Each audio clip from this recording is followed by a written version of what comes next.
I've just realised, hello, welcome to the live stream. I've just realised that was meant to be seconds, not minutes. So you'd have been sitting there for 30 minutes thinking, for God's sake, this evening's not that important.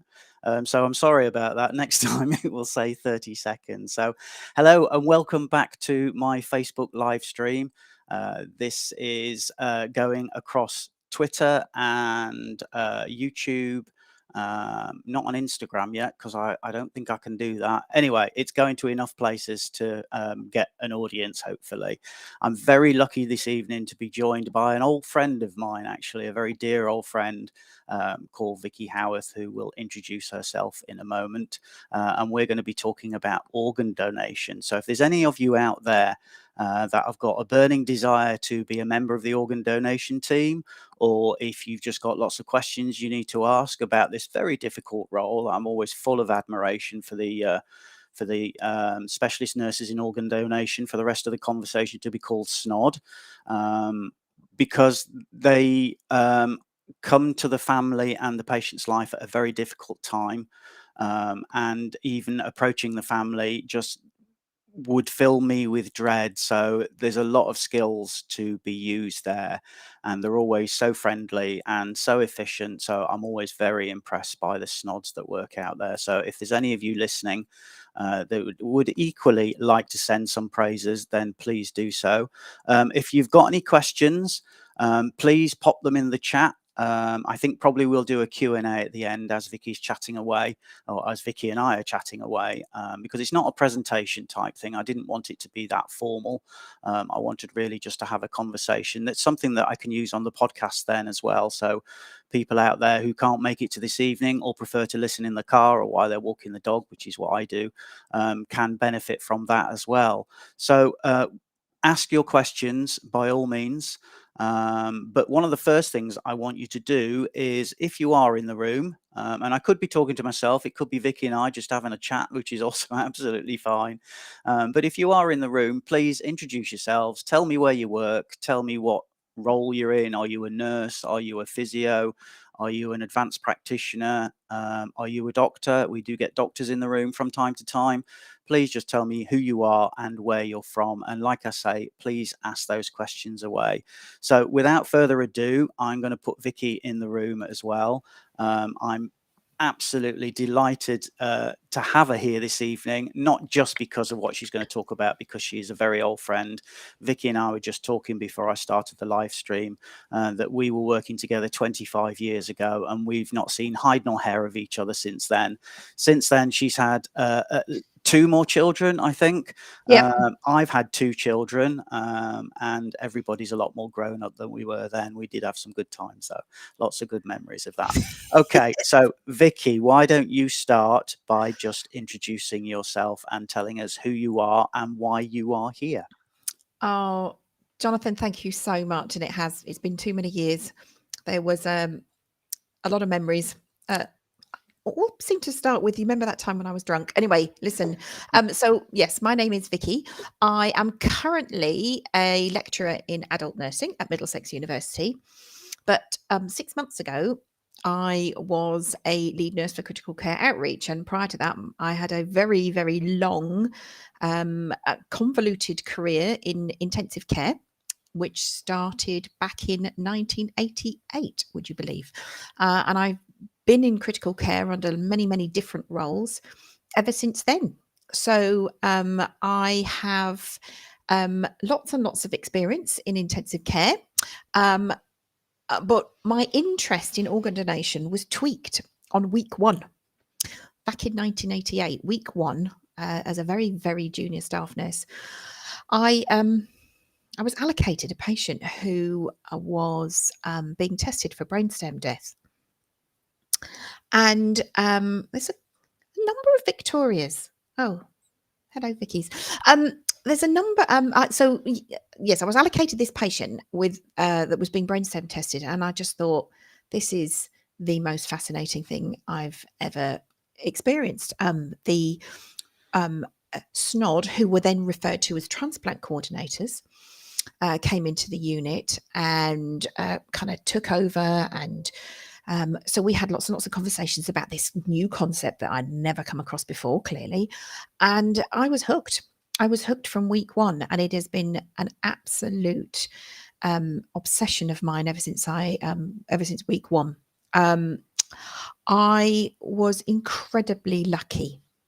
I have never been a SNOD, so I've never been a transplant coordinator or a specialist nurse in organ donation, because I did apply for the job twice, and I don't know if it was the application process, but each time I applied for it, I then found out I was pregnant, and it's not the kind of job you can do with a very young baby, because you're on call and out all night with donors.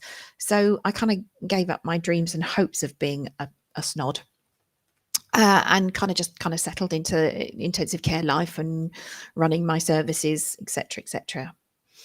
And it was obvious to all my colleagues that I was still incredibly interested in the whole process.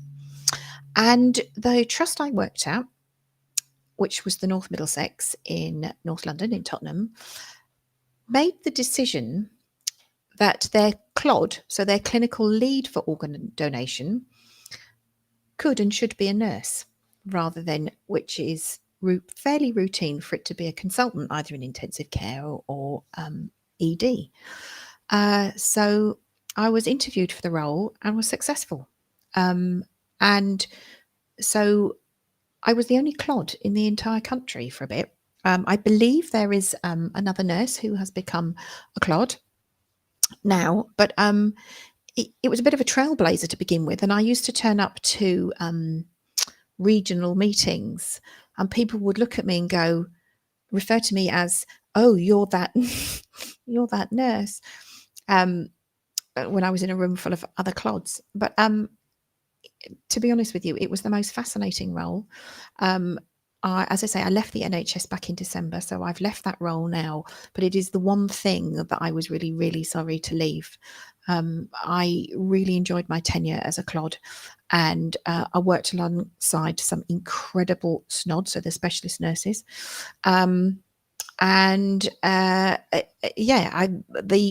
clod and the SNOD role work together. So the specialist nurse in organ donation, the SNOD, is the person who tends to be at the bedside. We'll go through a bit more about their role in a minute, but the clod, the clinical lead, is the person who does some of the more strategic stuff in the trust with regards to organ donation, does a lot of liaising with the medical teams, particularly when things go wrong, looking to make sure that policy was up to date and was changed in accordance to legislation, to make sure that the organ donation committee ran effectively. So that was my role as clod. Really, really fascinating role. And it's, I just want to make sure that nurses on the call understand that some of these roles that are historically consultant led or medically led, they needn't be. And nurses who are experienced have just as much, if not more, to give to some of these roles. So big up to nurses, big up to driving the profession forward.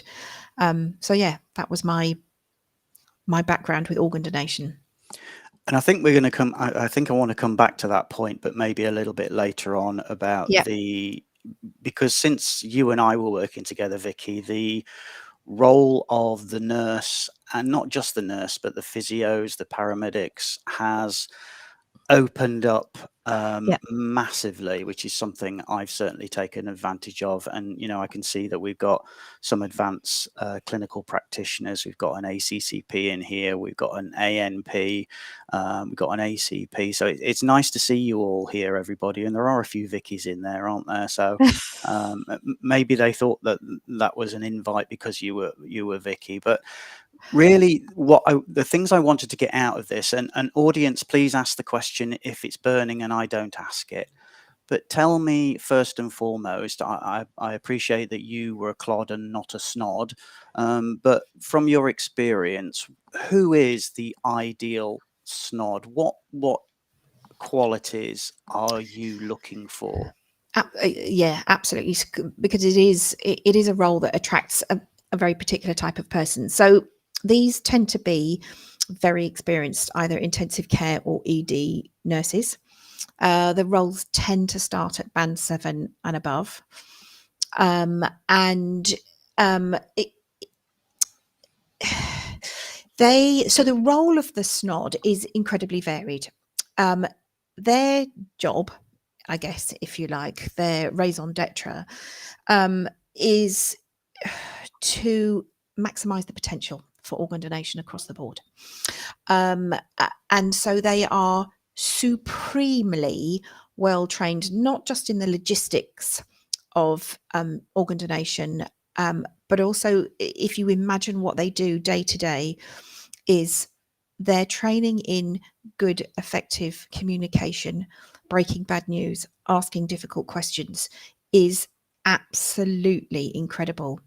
And I would urge, and I do urge, I teach a lot of ALS, and I teach every candidate I teach on ALS to go and spend a day with their SNOD, because SNODs are embedded in each acute trust in this country. So if you work in an acute trust in this country, you are working alongside a SNOD, whether you know them or not yet. Some of them are shared between a couple of trusts, and they, for obvious reasons, tend to be hanging out in the ITU, sometimes in the A&E, and sometimes in the theatre. But even if you are not interested in organ donation, in donor maintenance, in the process of speaking to relatives, go and spend a day with that person. Because if you think about how well trained they are in good, effective communication, and how they perhaps can use their conversational skills to really examine an issue with a family, always in tragic circumstances, always at the worst time in people's lives, and they do it with such supreme confidence, but also extreme delicacy, because their job is to try and understand how the family feel about organ donation, how the patient felt about organ donation, to try and help the family, if that's what the family or the patient, prior to whatever happened to them, if that was their wish, they are there to aid and assist those wishes to come to fruition. So the role, as I said, very, very varied, and it spans from bedside all the way to liaising with the different organ donation or the donor centres, the transplant centres, liaising with our theatre staff, liaising sometimes with our A&E staff, the anaesthetic staff, to try and coordinate a donor operation. So what tends to happen is the intensive care staff, what we ask them to do is to very early on in the patient's journey to try and recognise whether this might be a potential donor. So I just want to kind of skip back slightly to, first of all, reassure all of you on this call, if organ donation is not something that you're routinely involved in, organ donation in this country is extremely tightly governed for very obvious reasons. Yes. So back in 2008, the Joint Royal Colleges released the working practices of for organ donation. So the code of practice. It is extremely well laid out. Its governance is very tight, so people wouldn't be able to question some of the myths that come out around organ donation. So it still stands, as I say, after 2008.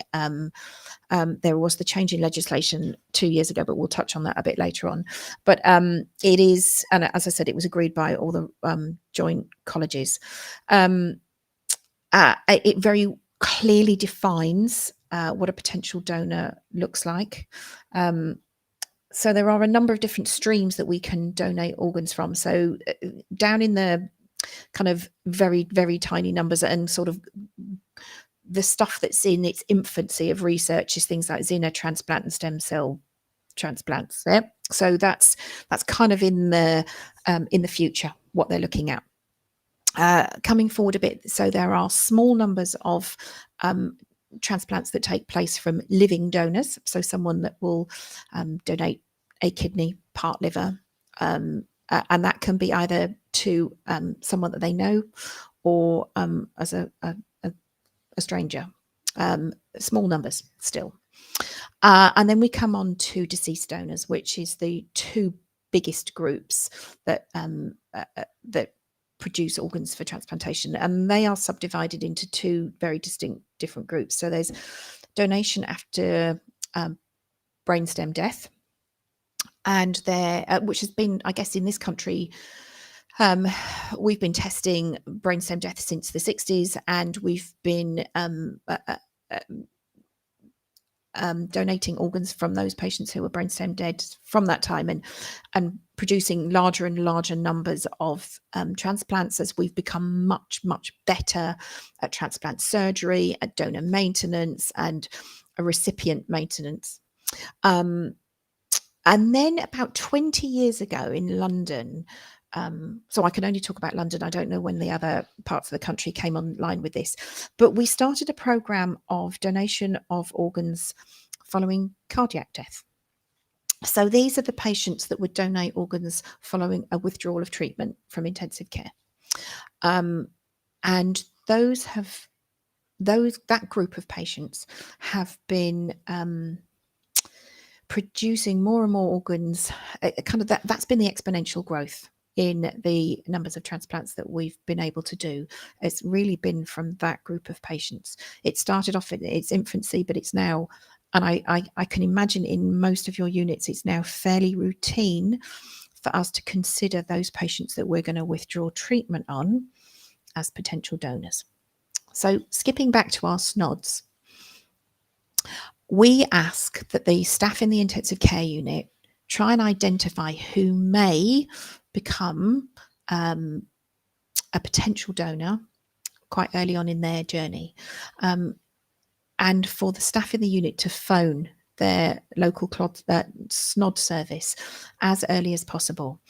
It doesn't mean that the patient's going to go for organ donation, and sometimes they absolutely don't, but it's about getting the staff used to making that referral, but also giving the service enough time to really look at the patient. Is there any contraindications to donation?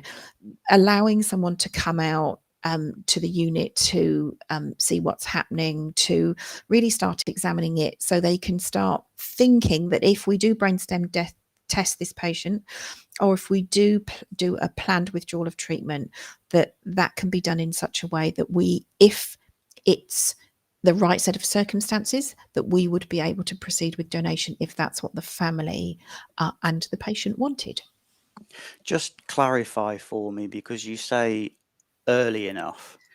What do you mean by early enough? I think I know, but maybe others don't.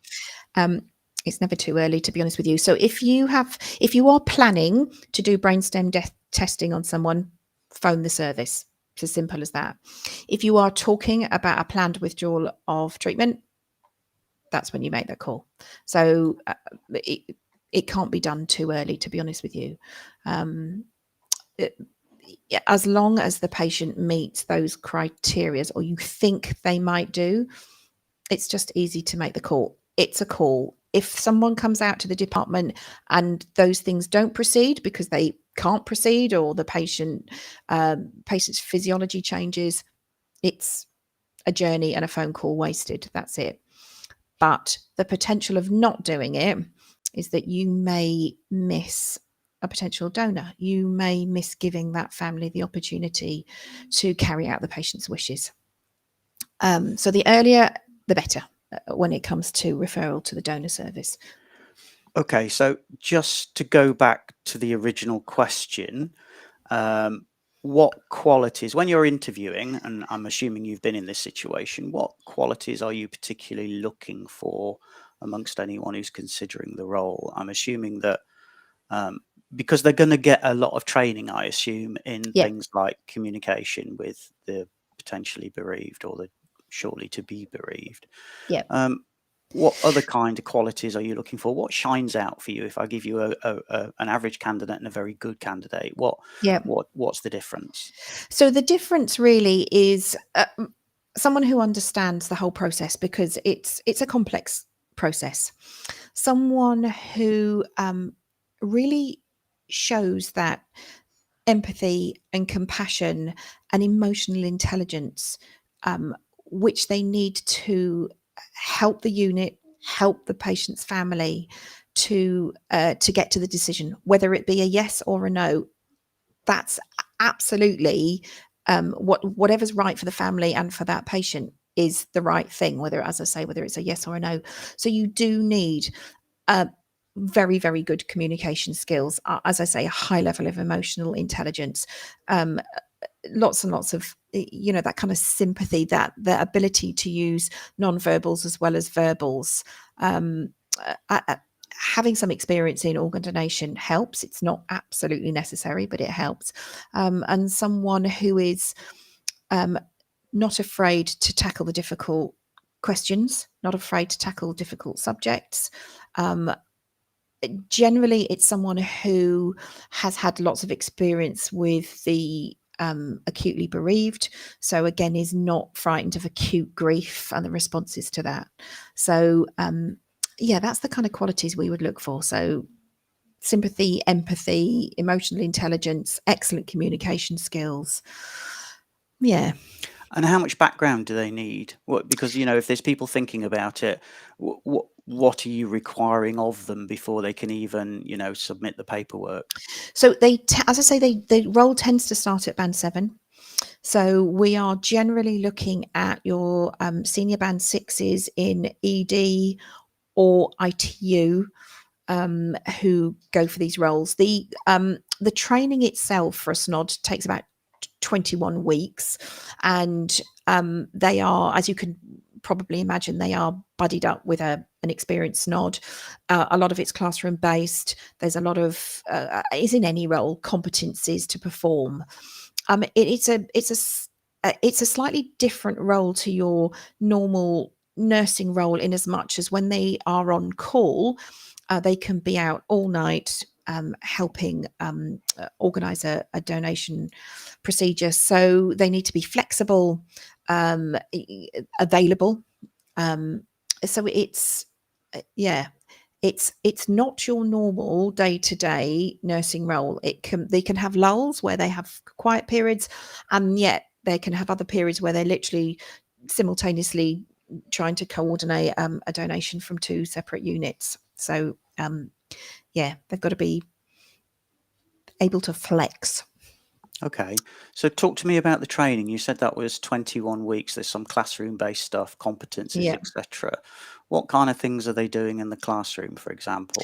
So that tends to be more of the kind of legislative stuff. So understanding the rules and regs and the governance around organ donation, clearly having a high level of understanding about the physiology, doing quite a lot of simulation based training with regards to communication. So those are the kind of things that they would do. So there is a role that's slightly akin to a SNOD, and that's, I don't know if you've ever heard of these, Jonathan, but they're specialist requesters. Have you ever heard of a specialist requester? No. So a specialist requester tends to be a fairly senior SNOD whose entire role it is to do that communication with the families. They then do not tend to get involved with the donor maintenance and the organising the whole procedure, so liaising with the theatre staff and the National Donor Centre. They or the donor team, sorry, they just literally come in, liaise with the family, ask the question, and that's it. So there is progression in the role as well, but yeah, so they do a lot of sim, a lot of physiology, a lot of legislation, that kind of thing. Why was there felt a need for that role? Because the first thought that occurs to me is that you're almost breaking some of the continuity there if they just come in and ask the question and then that's their bit done. Why was that felt to be needed? So there was when a snod is with a family, and if they and especially if specialist requesters don't always attend, it tends to be if your snod is tied up with a simultaneous donor, then the specialist requester will come in and ask that question, because if the answer is an absolute no, then you've pulled perhaps your snod away from organising a donor operation to ask the question. I guess not all snods particularly liked asking that bit of the role. Some of them particularly like the bedside stuff, but that kind of coordination, it may not have been their favourite part, but for others it is. So it's a fairly new role.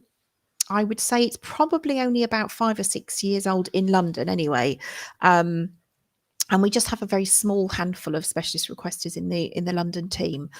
But they, as you can imagine, are incredibly good at their job, at that just getting to know a family, to really understand, to be able to get to know the patient very quickly, understand the family dynamics, to understand what's right for the family, what's perhaps not right for them, to really get to know how this family works and what the patient's wishes were.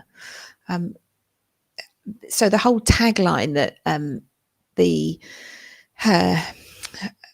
UKBT, UK Blood and Transplant, the people who I guess coordinate SNODs across the country, their tagline is "Leave them certain." So it's about making sure that as families, we do talk to each other, we understand how one feels about organ donation, because at the time when you're sitting with a family in the visitors' room, as I say, it's always tragic, it's always sudden, it's always a young person. It's not the time for families to start thinking, oh, what did they want? I don't know what they would have wanted. It kind of cuts that question out, and they can then start thinking, is this right for them as a family? Is it what the patient would have wanted? Yes or no? Okay, because I would imagine that I don't know what they would have wanted, or we never had. No, I'll roll that back. I imagine the question, we've never discussed this, or the answer, I would say, we've never discussed this, is probably quite common. Is that right?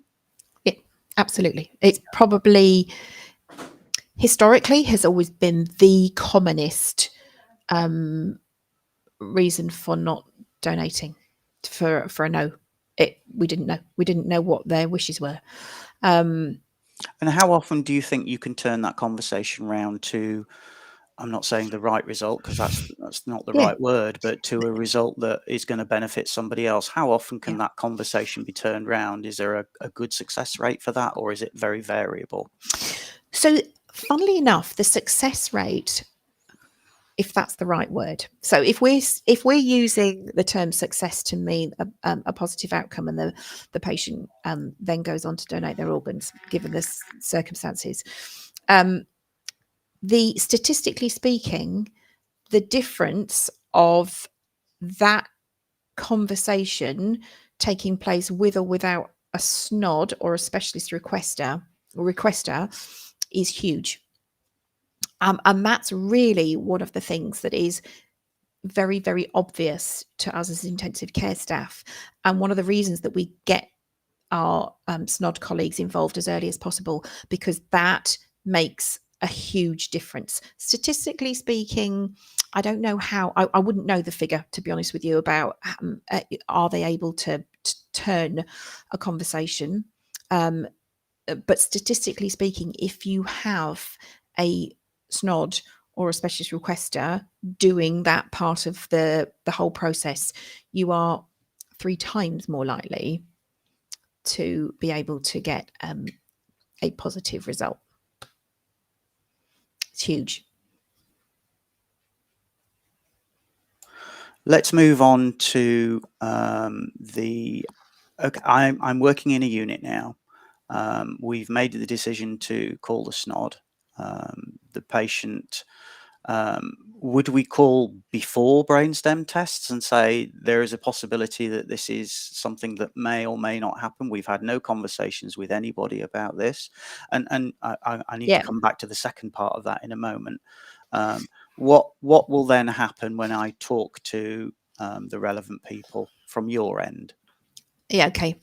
So yes, the answer to the first part of that, the minute that you plan to do brainstem tests, pick up the phone and make the call. Clearly, like all phone calls that you make in critical care, you have your ducks lined up, so make sure that you understand what brought the patient in, some basic physiology, some basic blood results, because they will ask you those questions, and then they will decide whether to send a SNOD to the unit then to hang back a bit and perhaps send someone later, or whether this is an absolute no-go and this is not a relevant suggestion. And who's on the other end of the phone? So your initial phone call, to be honest with you, goes through to a call center. They then page the SNOD on call, and the SNOD on call generally phones you back and has a chat with the nurse who's made that initial phone call, and it happens quite quickly. So don't walk away from the phone once you've called the call center, because they will immediately page the on-call SNOD, who will then call you. Basically, the teams, and as I say, I can only speak for the London team, but they cover huge numbers of hospitals, huge numbers of intensive care units. So they basically need to sort out the logistics for the day, who's going where, what, when, and how. Some hospitals have full-time embedded SNODs who are there throughout the week. So your big trauma centres, your big neuro centres, for fairly obvious reasons, tend to have a SNOD there more often than not. Your DGHs won't, and they will have to work out who goes where, when, and how. Okay, so the team have been sent out. They've arrived at the hospital. What's the next part of the process? So what they will do, they will want to see the patient's records. They tend to then speak to the bedside nurse to get some basic information on the patient. They want to, as I say, go through the notes with a fine-tooth comb. They will want to have a bit of an understanding about family dynamics. So who's around, who's been visiting, what's the dynamic, and more often than not, along with looking at the patient's physiology, they'll want to look at their, some of their investigations. They will also make a phone call to the GP as well, because they need to understand this patient's past medical history in fine detail. So what happens in the middle of the night? So donation, so they can only do what they can do in the middle of the night. Right. And if they need to phone the GP to talk to the GP, that will have to wait till the morning. Okay. So these things, the donation process can take hours and hours and hours. And it's not unusual for it to be a 24-hour period between us phoning them and alerting them that we may have a potential donor and the patient going to theatres. Okay. It's very protracted often. So there are parts, and is the GP a mandatory part of this conversation? Are there parts that just have to be done, and if they can't be done, they'll have to wait? Yeah. Okay. Yes. So there are other people they need to speak to. Sometimes they need to speak to the coroner if they feel that the patient died in the circumstances that the coroner might want to know. They have to get coronal agreement for the donation process to go ahead. And most coroners are fairly they advocate organ donation. So unless there was some absolute no to it, they would generally try and help the process. So the GP conversation takes place because there are a number of contraindications to organ donation. Mm-hmm. And it is not unusual for us to have a patient in front of us who's come in, let's say, with a massive subarachnoid. Family say, yeah, they've got a history of, let's say, hypertension.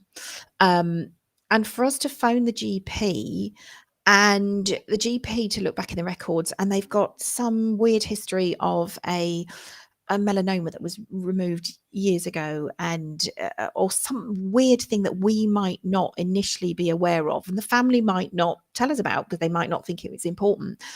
Those sorts of things are very important when it comes to organ donation. So really being able to understand some of the past medical history, but also some of the lifestyle choices of the patient as well. So, you know, whether an IVDU. Right. Yeah. Okay. And presumably somebody who's a heavy drinker, would that make a difference to? Not necessarily. And what we would do in that circumstances is just look at their blood results. So you look at their LFTs, look at their renal function. You'd be quite shocked at some of the results. And yeah. Don't worry about that. Because what they'll do is they'll then help the organ in the recipient. But yeah. So in the early days, you had to be quite fit and young and healthy to be an organ donor, but it doesn't work like that now. If I'm the last couple of referrals I did were patients well into their 80s who had absolutely normal renal function tests. Great. So yeah. Okay, cool. So right, we've covered a lot of the formalities. You've spoken to the bedside nurse. What is it you want from the bedside nurse? Okay, so a real understanding, as I say, about what's brought the patient in, what has them, how have they reacted since they've been in. So have they had long periods of being really unstable? Mm-hmm. That may affect their organs and their organ function. So the SNOD and the bedside nurse do a lot of liaising about some basic investigation. So making sure that an ECG is done, that we've got a fairly accurate height and weight, that we've sent off recent LFTs, renal function, all the usual clotting, making sure that we send off a group and save, clearly. Lots and lots of weird and wonderful things that they would, although I say weird and wonderful, they're not really, they're fairly basic.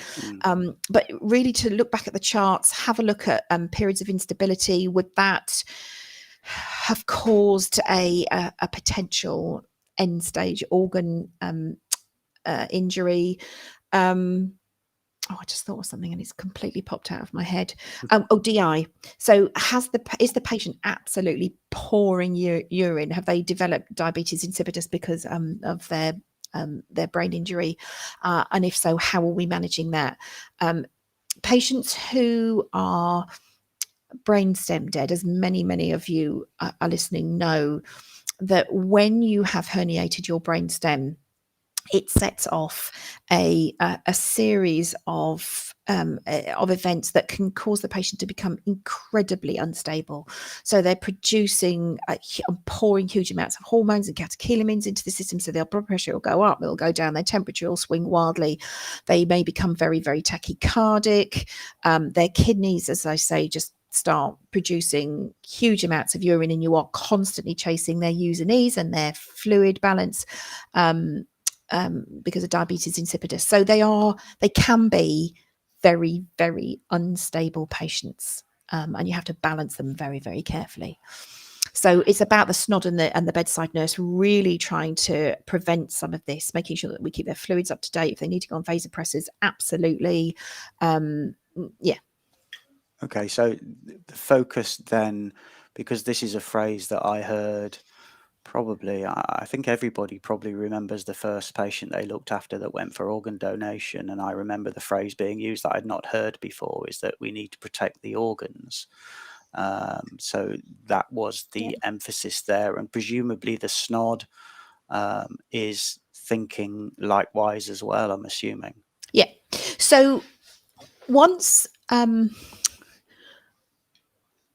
once we have done brainstem testing, and you have to also remember that in order to brainstem death test the patient, physiologically they need to be within certain limits. So their user-needs need to be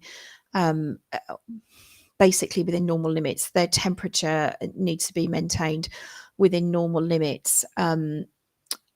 Because if you can't test a patient if they are wildly out from a physiological point of view, because some of these issues can affect their brain, so you can't do that.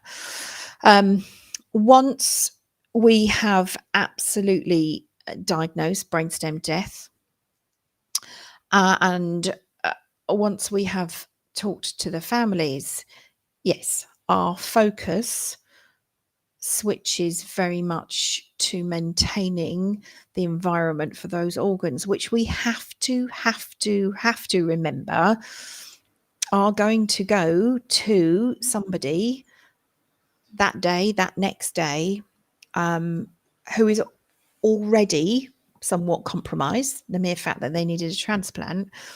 And so we have to optimize that organ as much as we possibly can. So maintaining the environment from a physiological point of view, and it's not always easy. Clearly, as nurses, we continue to care for our donor. They are still our patient, and we absolutely care for them just as we would a living person. Because remember now, once brainstem death has been diagnosed, they are legally dead. Their death certificate, their time of death on their death certificate is the time of the first set of tests. But as nurses, we care for them just like our living patients, the same amount of empathy and compassion, while very, very carefully balancing their organ function as much as we possibly can. Not easy. Okay. So at what point do you have a conversation with the family, assuming they're all there and we've gathered what we believe to be the important people or person? At what point do you go in and start to have this conversation with them? Let's assume nobody. Let's paint a picture where they know the patient is seriously unwell. They've already been forewarned that the patient probably will die, and it's going to happen sooner rather than later. At what point do you go in and have this conversation with them? Slightly different with your brainstem dead patient and your withdrawal of treatment patient. However, the absolute number one rule never to be compromised is that the request conversation or the conversation where you introduce the concept of organ donation happens completely separately and after the most important conversation, which is the conversation to inform the family about brainstem death. So let's talk about that one because it's almost slightly easier. So prior to that, the conversations that you're having with the family are often about the imaging that we've seen from their head scans, giving them time to assimilate. It's not unusual for us to show the scans to the patient and just saying, our fear is that they have suffered such an enormous injury that they may already be dead, and we are going to perform some tests to confirm this. So that's the kind of language that you would use. And then all you're doing is talking to them about the testing, about how you're going to do it.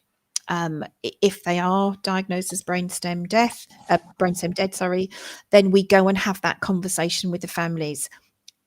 Do not introduce the concept of organ donation then. It is merely about informing them that their patient is brainstem dead and now legally dead.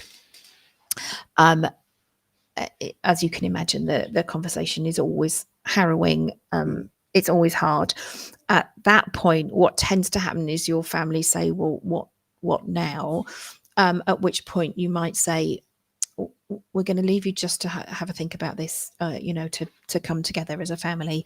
And we'll bring in one of our colleagues to come and talk to you about how we're going to proceed. And at that point, you would then talk, let your SNOD know that they need to time their introduction to the family very carefully. They don't introduce themselves as a SNOD. They are a specialist nurse. So we don't steam in there with, oh, this is our transplant coordinator, this is our specialist nurse for organ donation. They are a specialist colleague who is brought in under these circumstances to talk to families about some options they have going forward, that kind of thing. Because I know, again, from experience of many years ago, that sometimes people other than the SNOD have had this conversation prior to the SNOD doing it. And I think, if I think back 20 odd years ago, this was done through, shall we say, ignorance, with all the best will in the world. But that's often where the conversation can go wrong, isn't it? Because they're not. God. It can be an incredibly hard conversation, even if you have experience of it and you have some ideas as to the questions and answers that you're going to get and give. So to do it from a less well prepared point of view can be catastrophic. I know it can be. Yeah. So it is, and it's something that I want to impress on people listening or watching, that the conversation about organ donation should be somebody who is very experienced at this conversation. And I think probably something that you would very definitely underline. Absolutely. If you, my basic take-home message to all intensive care staff is don't do it. Even if the family come to you and say, and this happens sometimes, we've heard about organ donation. Is this a circumstances that this might be an option? Even for someone like me who has been involved with organ donation for 30 plus years, I would not steam in there and start asking these questions for a number of different reasons. A, I'm not practiced in it. B, the language that I use is absolutely vital. But the other thing is, we don't know, because we're not experts in the field and we haven't been trained to understand, is this patient a potential donor? There may be something in their physiology, in their past medical history, that make them an absolute no, this can't take place. They, as I say, they may have a history of some sort of carcinoma, and we don't know that. And so can you imagine going to a family going, oh, yeah, absolutely. This is something we really need to talk about, blah, blah, blah, blah, blah. And then having to go back and saying, oh, actually, no, sorry. So the SNOD, before they ask that question and go in and speak to our families, absolutely have their ducks lined up. They know what they're dealing with. They have a bit of an understanding about the family dynamic. They are able to use language in a way that this is introduced in a very delicate manner and not steamed in there, because I have seen this go horribly wrong. In the days before, we absolutely insisted that a SNOD or a specialist requester had to be there. You would have intensive care junior doctors steaming in and asking the question, and it just turning into an utter disaster zone. And that's not how we as a society want to view organ donation. It's not how we as a society want to spread the message of the importance of organ donation, is by people spreading myths and spreading rumor and, oh, this is what they did to my dad or whatever. It's just horrendous. Let's assume I'm asked that question as the bedside nurse. Yeah. What should my answer be? So very, and I have been asked this a number of times, and my response is always, thank you for talking to me about that. That must be very brave of you and what have you and so forth. I have a specialist colleague, and if you would like to speak to them, I can arrange for them to come and speak to you to see if this is possible or not. And that's it. Right. Okay. Yeah. That sounds like a good answer. I might write that one down, I think.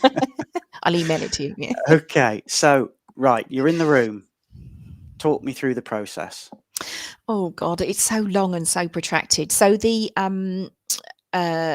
snod will come in, and they have this enormous booklet of all sorts of bits of information that they want about the patient, which is a bit more detailed than the original stuff. And these are all questions that will be forwarded, or this is bits of information that will be forwarded to the kind of national donor coordinator centres. There is a name for it, and I've forgotten for the life of me what it's called. But they are basically the people who, from not only a zonal point of view, so, you know, in particular zones of the country, but from a national perspective, can match up recipients with a donor. Mm-hmm. So they will want to know the blood group, the tissue typing. They will want to know the physiology. They'll want to know the past medical history. Has the patient had any surgery in the past? Huge amounts of information. The just prior to that, the bit that I've forgotten is that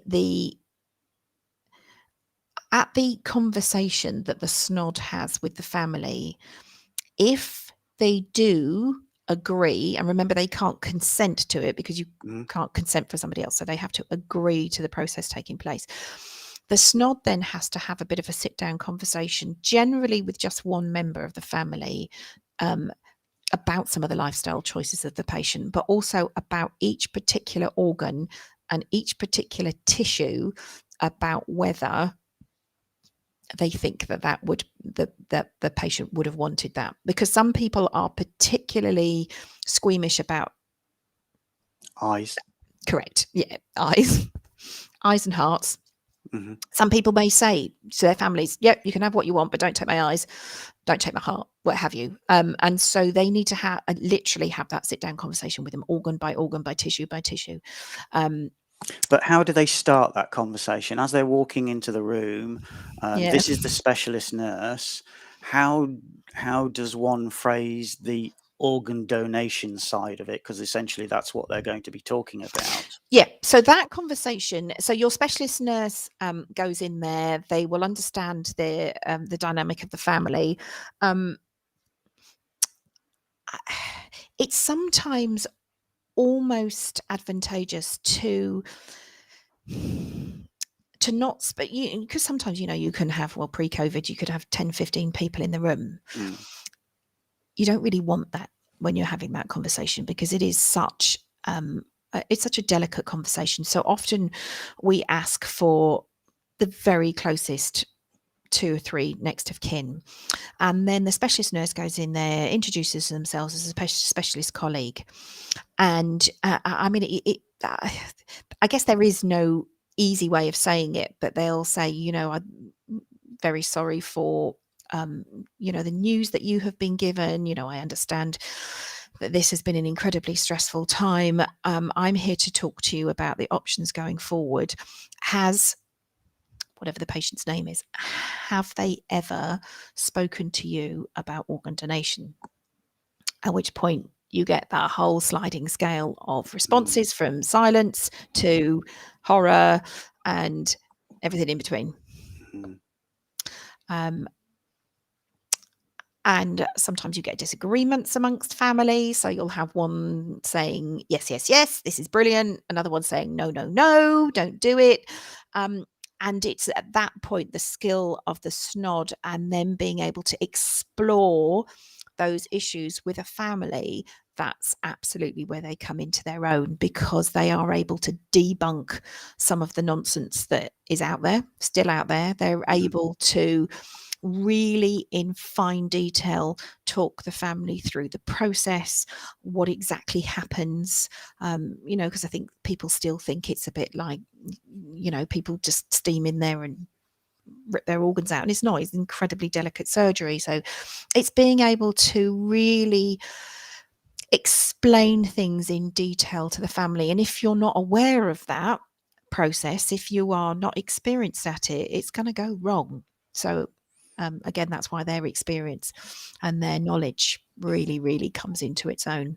So once that conversation has reached a conclusion, Yeah. and let's assume that it's a conclusion whereby they're going to donate all or some of the organs, how does that change the interaction between the ward staff and the relatives? Does that then mean that they can change the emphasis of their conversation, or should it still all be going through the SNOD? Uh, we tend to find that at that point, the families identify the SNOD as their point of contact. Right. And there is, as I say, there is a lot of conversations that need to take place subsequently about their past medical history, about their lifestyle choices, about each tissue and each organ individually. So they identify very, very closely with the SNOD. This is their point of contact. The bedside nurse, so the families at this point are often, they kind of pop in, they pop out. They now understand that the person in that bed is legally dead, and although their chest might be rising and falling, that's happening because of a ventilator. Their heart's still beating because we're still ventilating them, and it is a very, very difficult process to balance sometimes, and it is the skill of your whole team really to make sure this is done in a very dignified and graceful manner, and it's not easy, that those conversations between bedside nurse and family, because they know, and it's difficult, but it can be incredibly rewarding Yeah. as a nurse for you to help a family to get to that point, and to be part of the process that enables what may have been absolutely the patient's wishes Yeah, to it's take place. funny, the organ donations I've seen, you know, it's always very remarkable to me that the bedside nurse is always almost the focus of the day for all the other nurses, unless a patient's going off. But Yeah, if they are not busy, they focus their attention on the organ donation patient and the nurse looking after that patient, because equally we know, certainly for some of the less experienced and younger critical care nurses, that this is, especially if it's their first time, that this can be a very difficult situation for them to deal with emotionally. Certainly if they have some reservations themselves about donating organs, there are mhm, some cultural barriers that may be in the way for them. yeah, I'm always delighted by the way that the other nursing staff will come round and try and yeah. support them as well. But Okay, absolutely, and just sorry to interrupt you, but it's okay. my master's dissertation was on that very subject, and it was I had an experience as a unit matron where I had a donor going off for surgery, and it's always late. It tends to be late in the evening because you've got theatres available and staff available. And two of my very junior band 5 staff nurses, brand new to ITU, asked to go and stay in theatres that evening to watch the donor process, Mhm. along with a student nurse. And I spoke to the SNOD and we got it organised, and we talked them through the process and yada yada yada. Came on duty the next morning to, quite frankly, utter chaos. My 2 brand new band 5s were in the coffee room, inconsolable. The student nurse was going, "Vicky, that was the best thing I've ever seen in my life. Thank you so much for giving me the opportunity." The 2 band 5s were like distraught. They couldn't believe what they had seen, even though you think, guys, Mhm. we prepared you for this. Mm. And I thought to myself, oh God, what have I done to these girls? Because they now, they'd phoned their families up, said, rip up your donor cards, blah, blah, blah. And it took us a long, long time, many, many weeks to get these staff back to exactly what you described, the situation where, they are going to look after future donors. And so we had to get them into that place where they were not going to run to the hills every time someone came in the unit who was a potential donor. So I wanted to examine, do, particularly intensive care nurses, and we're not used to theatres, that environment and all the machinery and the lights and the this and that and the other. Does us giving them that opportunity to go and watch this incredible process, does it then affect them looking after future donors? And are they going to be sitting at the bedside drip feeding poison into the ears of the family? I don't know. I thought, I may have really cooked my goose here. But so I interviewed a lot of ITU nurses who had been into theatres, and my results were no, it doesn't affect them going forward. But you have to be very, very careful about which part of the process you put certain nurses, and you've got to kind of read the room and be able to understand and support them through that. Yeah. Okay. So I'm aware of the time. Yes. I just want to really go to the end of the process. So let's assume now the patient has been stable, everything's been done. The family, I nearly said consent, the family have been Agreed. informed and Yeah. agreed that this can happen. Mhm. Once the patient is wheeled out of the intensive care and to the theatres, what's the role of the SNOD at that point?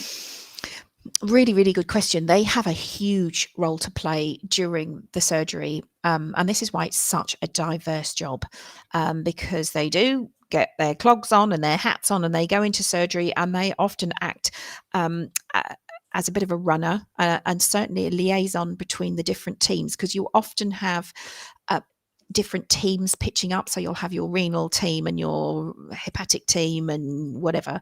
And so they have to coordinate the timing of your cardiothoracic team coming in against your renal team, and just being able to make sure that all the people are in the right place, that you've got your perfusionists there, that everything, the pieces of kit they have are correct, that the transport is booked. That's one of their huge roles, making sure that there is transport available to take the team and the organ back to their recipient. So they have a huge coordinating role in there. Mm. And presumably, as the patient's wheeled out of intensive care, that's when, well, maybe not, because maybe the family's gone before those, because sometimes families do choose to go long before that process, don't they? What's their final words to the family?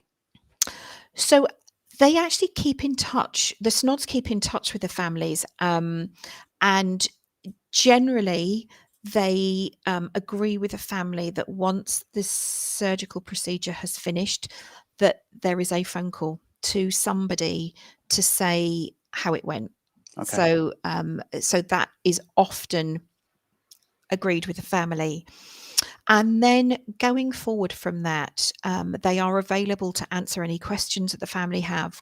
But then subsequent to that, a few weeks down the line, they have a very important communication between the two of them. And that's about giving some very basic information to the family about where the particular organs went. So some brief overview, like the kidneys went to, I don't know, a 40-year-old lady with 2 children who'd been waiting for 6 years for a renal transplant, and it's kind of changed her life. Or I'm really sorry we weren't able to use the liver due to whatever circumstances. So they have that communication, but they are there and available to our families ad infinitum. If a family want to go back 10 years and say, look, we donated, we're a donor family, and they want to ask some questions, they're absolutely encouraged to. There is a beautiful service that takes place in Westminster Abbey 2 or 3 times a year, and it's the Order of St. John, and it's a commemoration and a thanks to our families and our donor patients for the decisions that they made, and the kind of bravery of that situation. So they go to a service at Westminster Abbey and they're given a medal, which is the Order of St. John, which is just to kind of say thank you to them and to really identify the incredible decision that they made at the time, and the fact that they have not only saved someone's life, but they've changed the entire lives of their friends and family. I had the father of my eldest daughter, he had a renal transplant, and it not only changed or saved his life, but as a family, it changed our lives completely, because we, being having to go for dialysis 3 times a week, and we weren't able to go on holiday, and we had to think about everything he ate and drank. It's not easy. But once you get a transplant, it changes a lot of people's lives. Absolutely.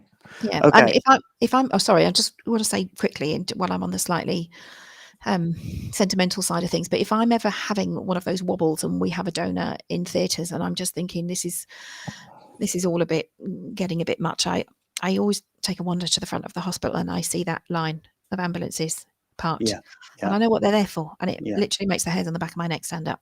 Yeah, absolutely. And those lines of ambulances are just getting longer and longer these days, aren't they? So absolutely. Yes, they are. Right, we're just going to swing to the one question we had, and that is from Paul. So what is it that us as an ACCP can do to help with the SNOD and their families? I think you've already answered a lot of that, but is there anything in particular that the critical care practitioners can do to help? So I guess it's about having an understanding about what information they might need, being able to preempt that. So making sure that you have all the investigations lined up, ready, that you have thought about the kind of sensible things they'd need, being able to make sure that you do balance the patient's physiology very carefully. There is an app you can put on your phone, donor maintenance app, that will help you to understand what levels of physiology these patients should be maintained at to optimize organ the donation process. So about looking at things like their ventilatory settings, their fluid input, what the levels of vasopressors, methylprednisolone, really, really important that we give our patients methylpred. So I guess it's about just being able to preempt some of that, so this happens very, very smoothly, and then the SNOD's not sitting there going, oh, this patient needs X, Y, and Z, and we haven't, allowed them to run out of fluids and become cardiovascularly very unstable or hypoxic or what have you. So I think it's about just being the overseeing eye with the experience and perhaps some a little bit more knowledge than maybe the bedside nurse then, and assisting and helping those. I'm going to call that a night, Vicky. It's been absolutely fabulous to talk to you. I've got so many more questions, but oh my God, I know I could stay here all night, but sorry. I know you did warn me, but I said let's just have a chat, and I think it has just turned into a lovely chat, really, hasn't it? We've got a lot of value from that. I'll be releasing it as a podcast as well, so people can listen to this, which is kind of why I didn't really want a slideshow, because it's going to be hard for people to necessarily benefit from the slides as well, but I think we've got massive value from it. You could perhaps do me one favor and send me a link to that app you mentioned, and I'll perhaps stick that in the chat and then put that on the website as well. All right, so good night, everybody. Vicky, you stay there. Night. Oh, okay. Good night, everybody. Night, guys. And if you are around on Monday at 10 a.m, I'm talking to a lady, a dietitian from Australia, about how we look after patients with coronavirus, how we look after their nutrition. And then following week, I'm going to be chatting to a gentleman in America, and we're going to talk about lactic acid and lactate, what's the difference and why it's important.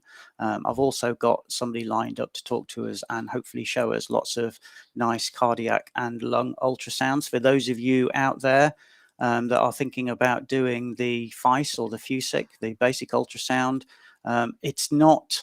Getting the images isn't necessarily the hard part. Interpreting them probably is the harder part.